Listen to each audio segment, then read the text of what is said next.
নমস্কার, আমি রিঙ্কি। এই গরমে সবাই কেমন আছেন? গরমে স্বস্তি পেতে আমি আজকে তরমুজের জুস বানালাম, সেই ভিডিও নিয়েই আসলাম আপনাদের মাঝে। চলুন তাহলে দেখি কিভাবে তরমুজের জুসটা আমি বাসায় বানালাম। প্রথমে আমি তরমুজ কিউব আকারে কেটে তরমুজের বিচিগুলো যতদূর পেরেছি ছাড়িয়ে নিয়েছি। এখন তরমুজটা আমি ব্লেন্ডারের জগে দিয়ে দিচ্ছি। এখানে স্বাদ মতো বিট লবণ দিতে হবে। আমি 1.5 চামচের মতো বিট লবণ দিয়ে দিচ্ছি। 1.5 চামচ বিট লবণ দিয়ে দিলাম।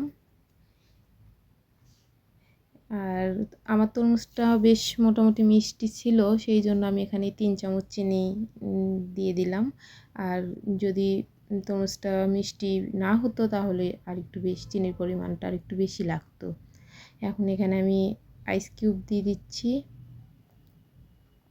দিয়ে আমি এখন তরমুজটা ব্লেন্ড করে নিব। ব্লেন্ড করে আমি তরমুজের রসটা ছেঁকে নিয়ে এসেছি। এখন পরিবেশনের পালা। আমি এখন 2টা মগে ঢেলে পরিবেশন করব। আপনাদের যদি আমার ভিডিওটা ভালো লেগে থাকে তাহলে লাইক, কমেন্ট, শেয়ার করে দিবেন। আর আপনারা বাসায় অবশ্যই তরমুজের শরবতটা বানিয়ে খাবেন, দেখবেন শরীর মন সবটাই ঠান্ডা হয়ে যাবে। সবাই ভালো থাকবেন। ভিডিওটা লাইক, কমেন্ট, শেয়ার করে দিবেন।